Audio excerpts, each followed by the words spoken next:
Friends, you are in for a treat with this brand new Hinesights Podcast episode. My great friend, the incomparable, the amazing, the absolutely wonderful Dr. Andrea Vassilev is gracing us with her presence. Andrea is a doctor of psychology with specialty expertise in and 25 years experience living with bipolar disorder. Dr. Vassilev is a therapist in California, a registered psychological associate who is dedicated to her clients' growth and well-being. Dr. Vassilev is passionate about eradicating the stigma surrounding bipolar disorder and other mental health conditions through her writing, her speaking, her advocacy work, and so much more. She is, in fact, the creator of the original program to address self-stigma in bipolar depression, OSSIBD.com. Dr. Vassilev hopes that by telling her story of life with bipolar disorder through the lenses of clinical causes, treatments, and outcomes, she can provide education, hope, and comfort to others. Please, Hinesights Podcast listeners, viewers, and subscribers, give a warm welcome to Dr. Andrea Vassilev. Doctor, welcome. Glad to have you here with us. Hi, Kevin. Thank you so much for that gorgeous introduction. Oh, I couldn't have said it. I wish I could say much more about you, but you're so incredible. I had to say all those things, so it was good. Andrea, before we get into the meat and the bones of your story, can you share us a bit about your background, your upbringing, with ourselves? Sure. A bit about my background. I'm from a pretty boring town in New Jersey. Had a really lovely family growing up. A family with a lot of emotions, and a family probably now we know with a history of mental health problems. But still a lovely family who loved me. I feel very blessed to be able to say that today from where I stand. I know people I see in my practice, people I have in my office can't all say that, so I know I am very blessed. Good. Well, I really appreciate that. And I'm glad you had a good family, but it's understandable that when you struggle with mental pain, especially in the olden days, the olden days, The 90s. The 90s, far long ago. For some people, the 90s, there were a lot of people who didn't talk about their brain pain, their struggles. They kept it inside. They buried it. So much. They silenced their pain, as I like to say. Yeah. Okay, so my next question.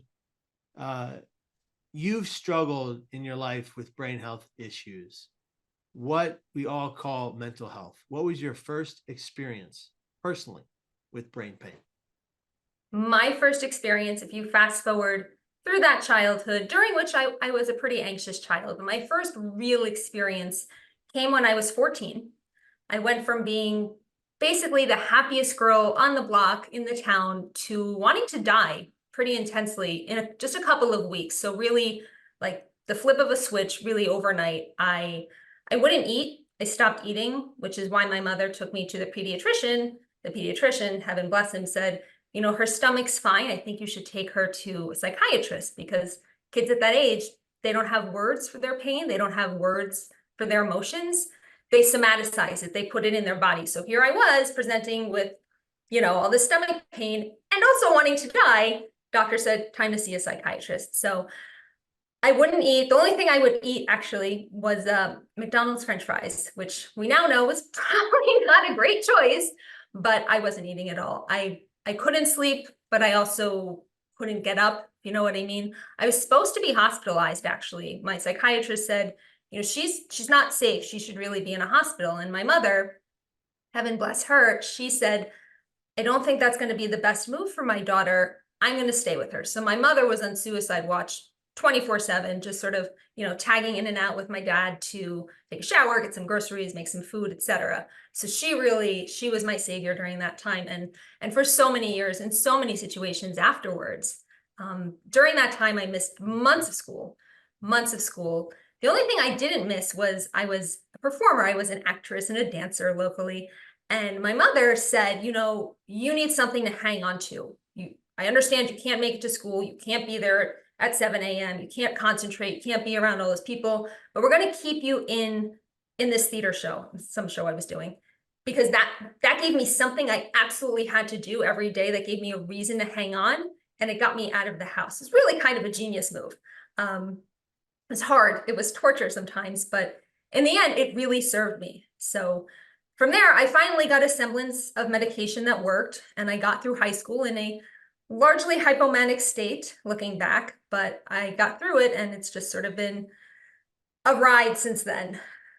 Wow. So you went through a lot at a very young age, dealing with suicidal ideation and potential crisis. Your mom was there for you in a big way. Yeah, And I love that she had you continue with your acting program.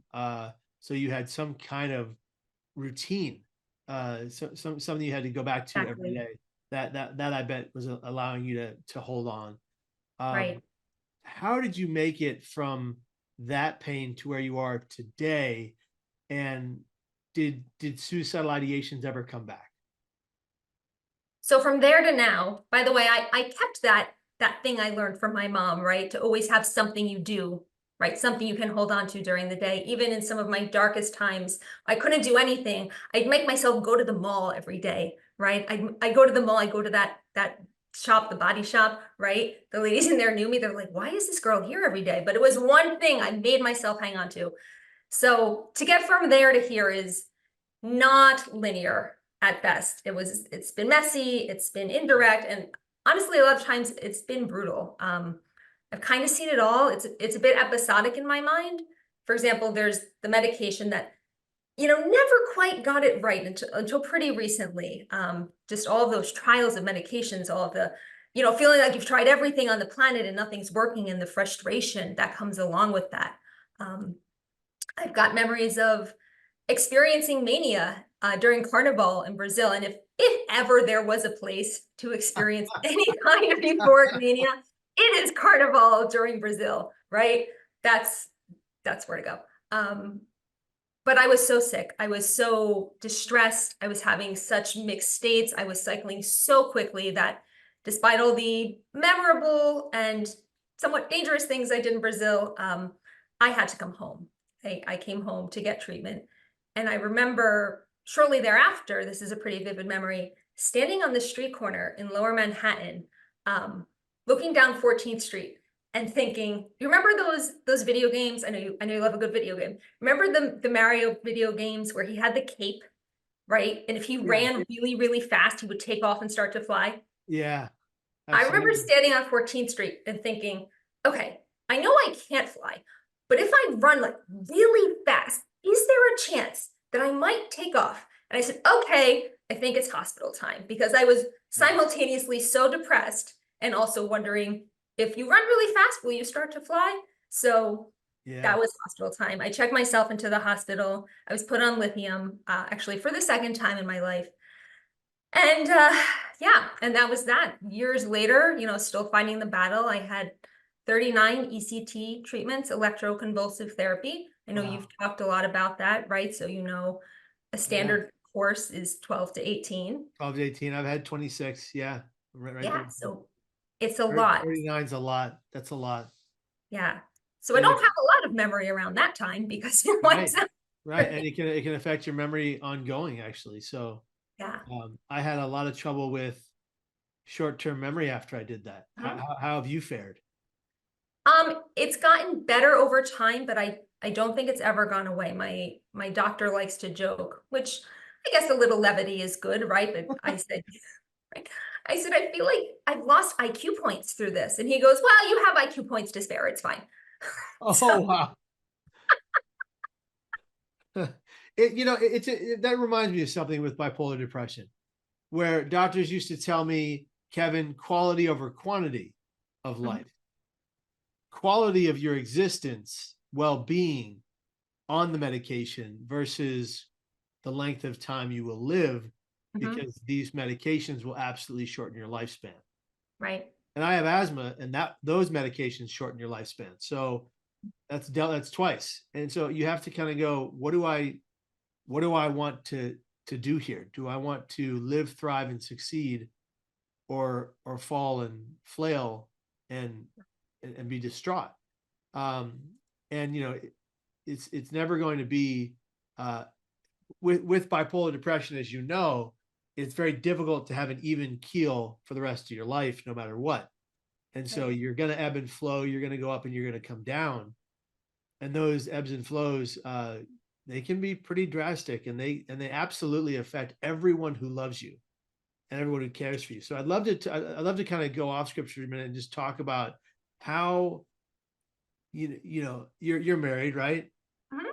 How has your experience affected your family's life, your husband's life, and how does he show up for you in these situations?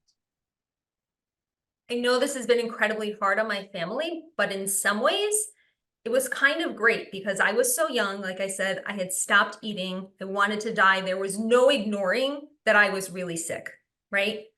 But it turns out the rest of my family was also dealing with mental health struggles. But nobody either said anything or nobody knew. I mean, bipolar disorder goes back 4 generations in my family. Wow. 4 generations, right? At the time, nobody knew, but you hear enough stories. My great grandmother was found trying to hang herself. My grandmother would go for days on end and then not be able to get out of bed. Like, it's just the writing's on the wall. So in some ways, my starting to deal with this opened the door for other people to seek help. So that's kind of a blessing in disguise, right? My husband, heaven bless him, he is kind of my opposite in every way. He's very grounded. He's very logical. He's very steady. And in that way, we make an amazing pair. I don't think he heard word one about mental health conditions until he met me.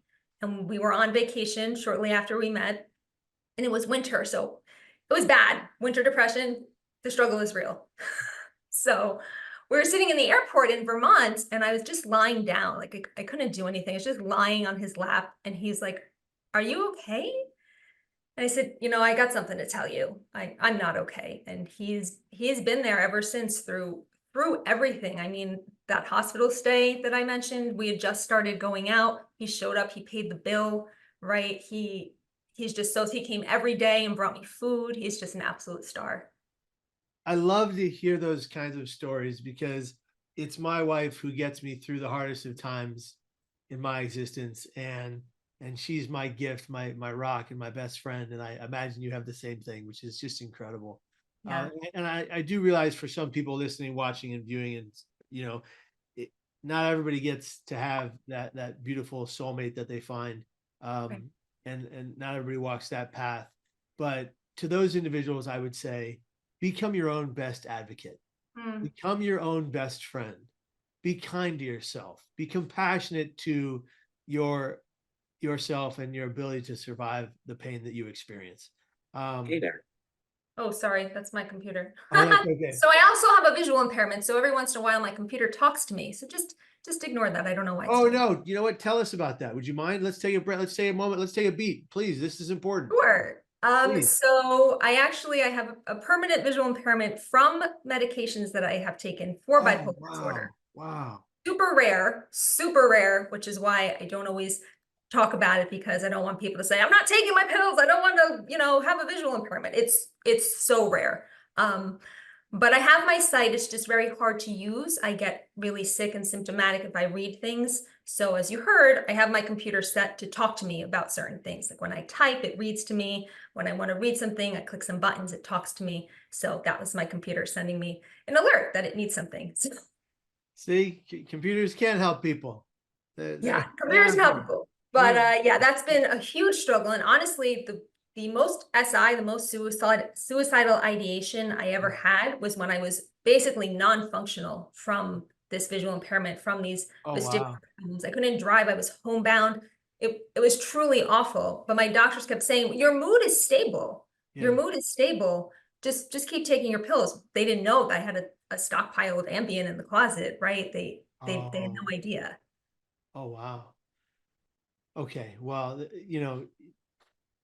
how have you, with your visual impairment, obviously you're coping well. You use tools like the computer action to help you get through the day.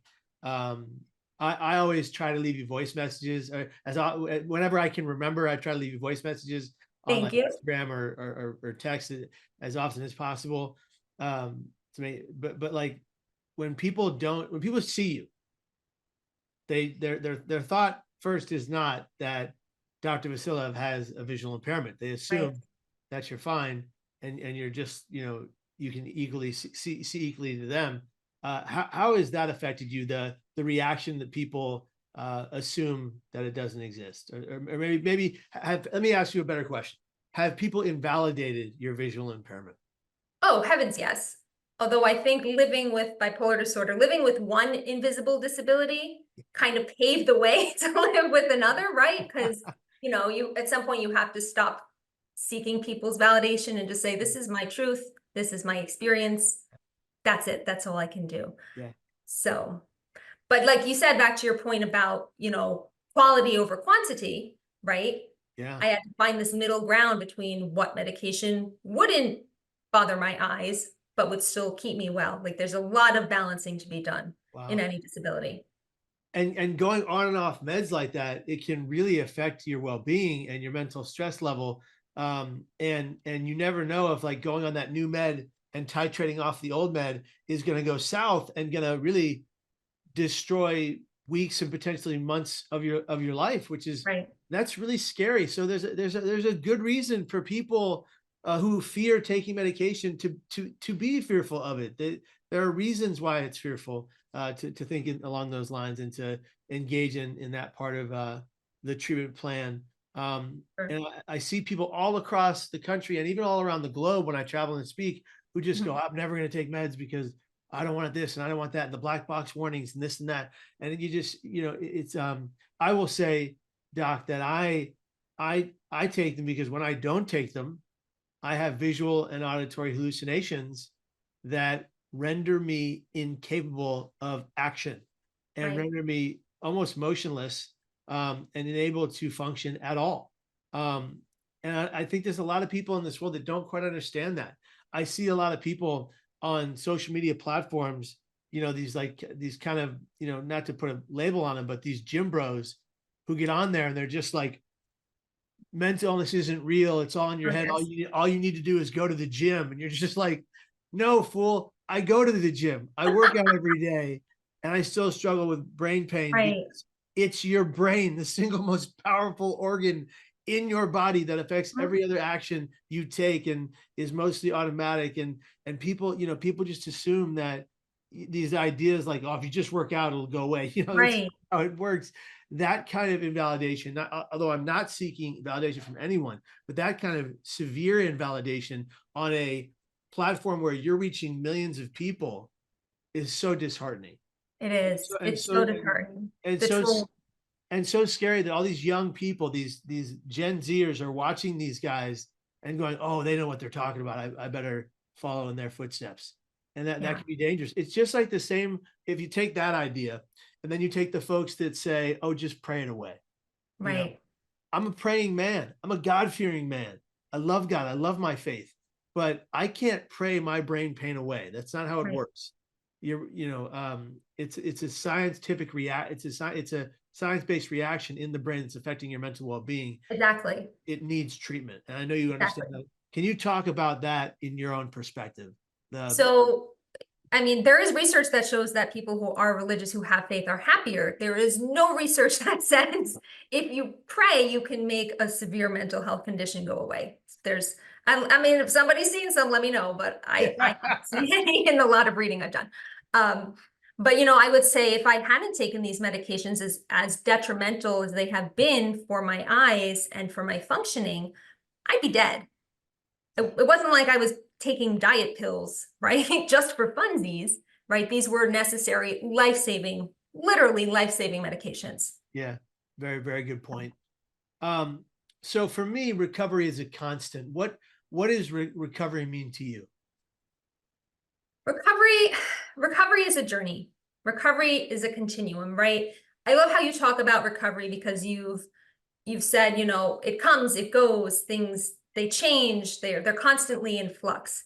Um, So for me, recovery really is that continuum of never being 100% well and never being 100% sick. I think we live in this sort of binary world where we want to be either okay or we're not okay. And that's not how it works. Life really takes place somewhere in that middle gradient, right? We've got moving moving goals, moving capacities, right? Recovery is a moving target. Wherever you are, whatever you're struggling with, is going to be different than the next day. So I think it's so vital to keep pushing self-care, pushing towards treatment, pushing towards getting your needs met, all of these things. I think we see some stories of quote unquote recovery where people find their meds and they say, I found my meds, everything's great.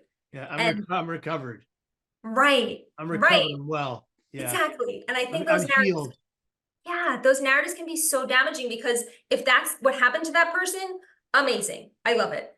But that's not what happens to most people. And it can make people feel like they're failing at recovery. Yeah. Right.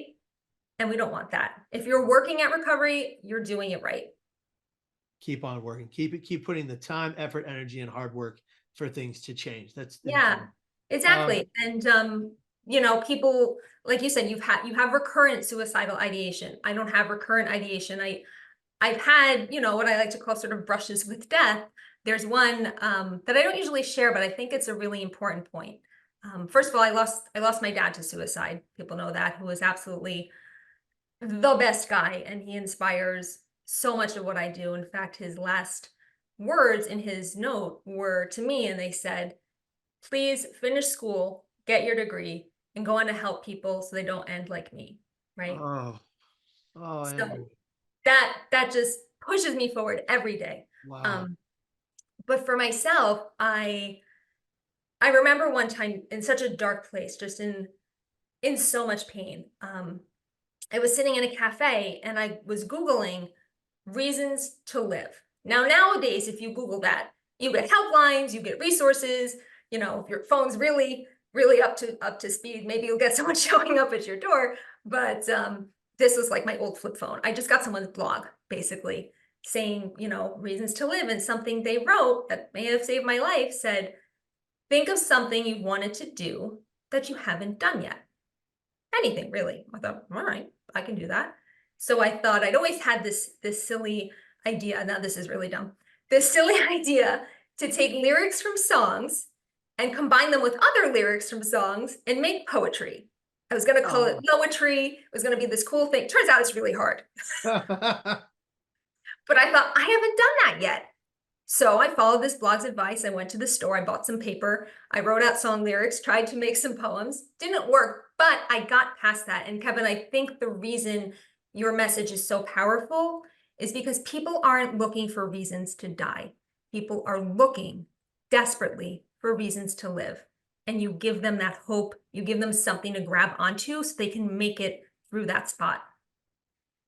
Wow, that's an incredible message to share. And I think that I'm so glad you found that reason to live that day. And that's why we do what we do. That's why we create media, mental health media for people in brain pain to find hope and fight to be well, fight to be here tomorrow.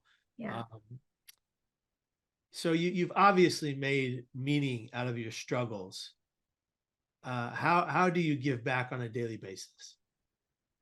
Well, I started as an advocate. I started when I first got sick at 14. I tried to launch this Yellow Ribbon program, which was a really old school anti-suicide program. Yeah, you remember, right? Gail and Daremy.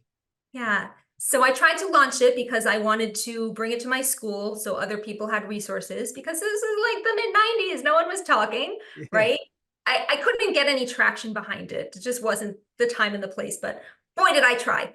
And I went on to do peer group work, leading peer groups with the Depression and Bipolar Support Alliance, an amazing resource. They have peer groups nationwide and online. I work with them a lot.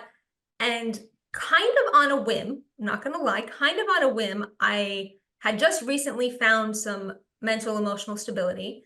And I thought, okay, maybe I can go back to work or go back to school, get a job, do something. Previously, that had not been possible, but maybe it was now, right? Yeah. So when I was younger, I wanted to be a psychiatrist. Turns out that wasn't for me. Med school, no. But I thought, what about studying psychology? That could be fun. So it was like a week before the application deadline. I got my application in, I got accepted. So kind of on this whim, I turned my suffering into what has become my greatest passion, which is helping people who are also experiencing pain. And my clients for sure are my biggest inspiration. If I don't take care of myself, I can't take care of anybody else. So they keep me going. Seeing the amazing progress and growth that people make is just so life affirming. I'm so glad I kind of fell into this career because it is where I'm meant to be. Oh, that's incredible. I love to hear it. You're guiding others as both a peer leader, an advocate, and most importantly, a great therapist. That's wonderful.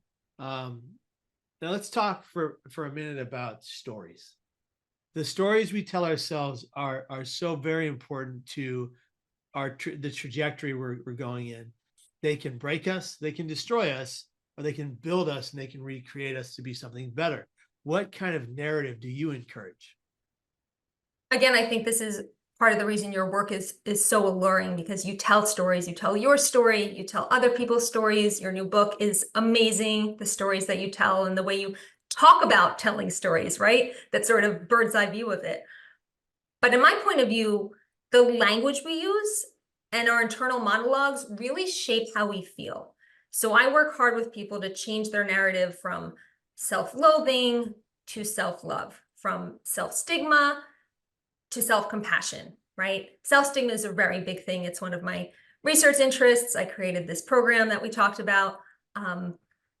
Self-stigma is when you basically apply the stigma that the public has to yourself. So you hear about it, you see in the media, people with bipolar disorder are dangerous, they're crazy, they're unreliable. You hear this so much, it infiltrates you, and eventually you start thinking it about yourself. Yeah. And then we see outcomes like really low self-esteem, worse depressive symptoms, right? Feeling bad about feeling depressed can actually make you feel more depressed. Chew on that. Come on. So I really work to change this narrative from self-hatred, self-loathing to self-love. This is a hard enough condition to live with. So many conditions are hard to live with. The least you can do is be kind to yourself. At least be as nice to yourself as you would be to a friend. That's a great point. At least be as nice to yourself as you would be to a friend. Love that. Andrea, what contributes to people surviving and thriving with mental health conditions? How do they forge onward when they're struggling so much? What contributes to surviving and thriving? Two different things, but both lofty, important goals, right? Yeah. I think a big one is acceptance, right? We live in a very achievement-based culture. It can be hard to accept that you have a condition. It can be hard to accept that you have limits. I have limits. There's things I can't do because of my condition. I can't stay out late. I can't drink. I mean, so many things. But those limits are there to protect you. They're there to keep you happy and safe. So acceptance of the condition, of limits, of even how things might be different, how your life might be different from how you imagined it. That's very real. That's a form of grief, right? Knowing that your life's going to be different than how you pictured it. Yeah. But living well within these limits, right? Knowing what you can and can't do, what is and is not good for you, what does and does not help you, living really well and thriving within those limits that keep you safe. I think something else that really helps people is taking an active role in recovery, right? Really always learning, always searching, always dedicating yourself to wellness. And most importantly, never giving up. You never know what the future has in store for you, right?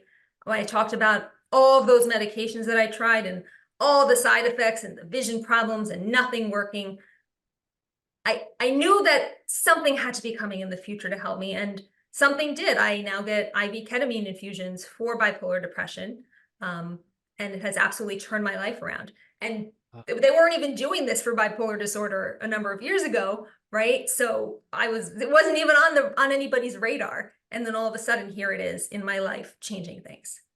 Incredible. I wanted to go back on something you said that we didn't talk about previous to this conversation. You mentioned something in your last answer about. Of course, now I'm blanking. Damn it. The limits, the active role. No, I've got it. So you mentioned you can't drink, and you can't do. There's certain limits on your life. Yeah, limits on your life. Certain things you can't do.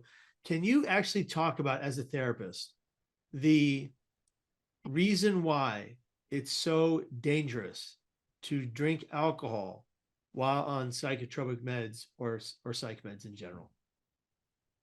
Sure. I'm not a medical doctor. I know, but I would love your opinion on why Of you course, don't drink, you know? of course, of course. So psychiatric medications and alcohol both alter brain function, right? They alter firing, they alter what neurochemicals are released. And that's dangerous to have those. It's like too many cooks in the kitchen, right? Yeah. Also, alcohol is a depressant. So it makes you feel good at first.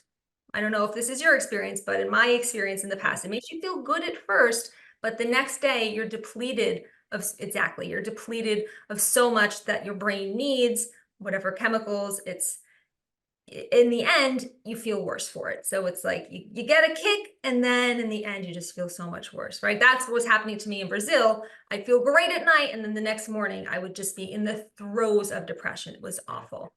Also, with medication, alcohol and substances can change how the medication is processed and metabolized and how it works. So you might not be getting enough of it, you might be getting too much of it and have more problems and side effects, and right? So it's like I said, it's too many cooks in the kitchen. And that doesn't mean stop taking medicine and drink alcohol. That is not what I'm saying. No, please no. Right? And alcohol, of course, has all of its own, risks for abuse and, addiction and just so many things. And with some of these conditions, bipolar disorder, for example, people are more prone to addictions and substance use problems. So it's really just a very slippery slope. Yeah. They're a dangerous combination. They shouldn't be made together. And just, for people watching, listening right now, be aware that alcohol is a toxin. It is poison. It's not good for anyone's brain, period, at any amount, to be frank with you. I understand recreational drinking. I get the reason to do it. I get the people that do it that are not mentally unwell, but it's very, very dangerous for those that are. So just be aware of that, recognize that. And if you're a person out there who's listening and viewing right now, who's got alcohol dependency or even drinks while on psychotropic meds, please go to your doctor, get a doctor's perspective, and try to understand the science behind why that's so dangerous, because it can be very detrimental to your health and it could lead to some very, very horrible situations, to put it lightly.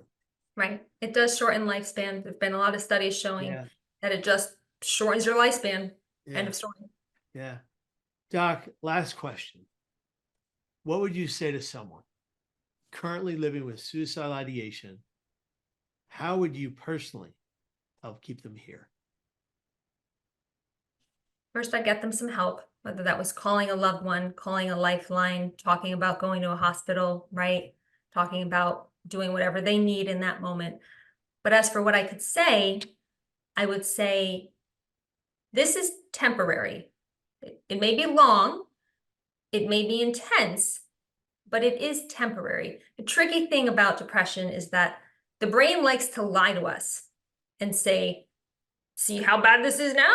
This is how it's going to be forever, right?